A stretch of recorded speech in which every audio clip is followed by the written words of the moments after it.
Now, Wierwille's claim to fame was that he repeatedly said he studied the Bible itself, and this is where the teachings came from. Not tradition, which is what other denominations and people did by studying the books of others, but rather truth from the Bible itself. For example, in the book Receiving the Holy Spirit Today, Wierwille specifically said he did not use any books by any other people to write this, just use the Bible alone. He says that plainly in the preface. In Power for Abundant Living, he said he took all his theological books to the city dumped them, and studied the Bible alone to get his teachings.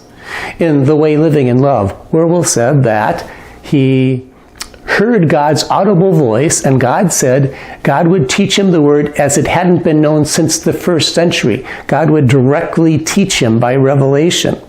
And this is what his followers basically believed. And so it's especially surprising that in exactly those books that he claimed he didn't use people's books, he plagiarized them, thought for thought and word for word. Most of Receiving the Holy Spirit Today is plagiarized. A big chunk of it from J.E. Stiles' book, which is called The Gift of the Holy Spirit, published in 1948.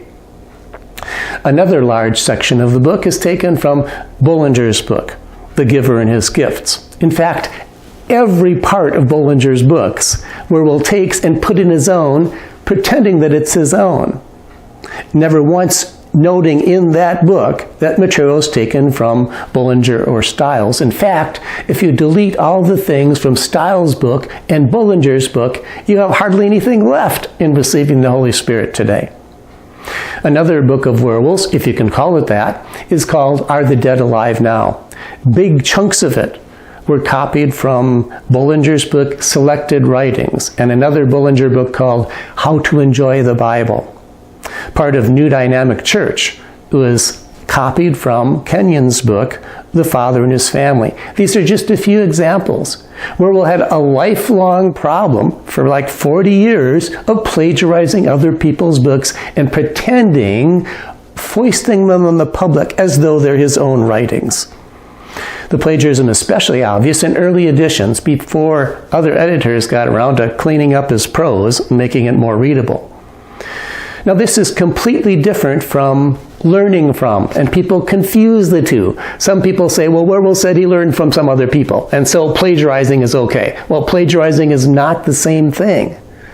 Plagiarizing is copying people without footnoting them. Anyone who's been to middle school or high school or college knows you have to footnote in the same book or article the author you got material from.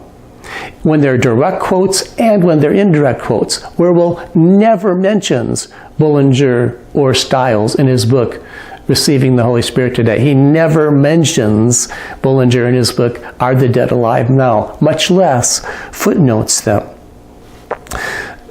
Students get F's on their papers when they plagiarize. Professors get fired. Journalists get fired for plagiarizing. The Christian world should have more integrity than the secular world, not less, and yet Wierwille's followers will defend his blatant plagiarism.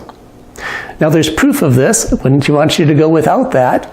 There's proof of this in monographs in which Wierwille's writings are printed side by side with Bullinger and Stiles, so you can see for yourself. We'll send you photocopies of his plagiarism if you want to compare it for yourself. This is very plain.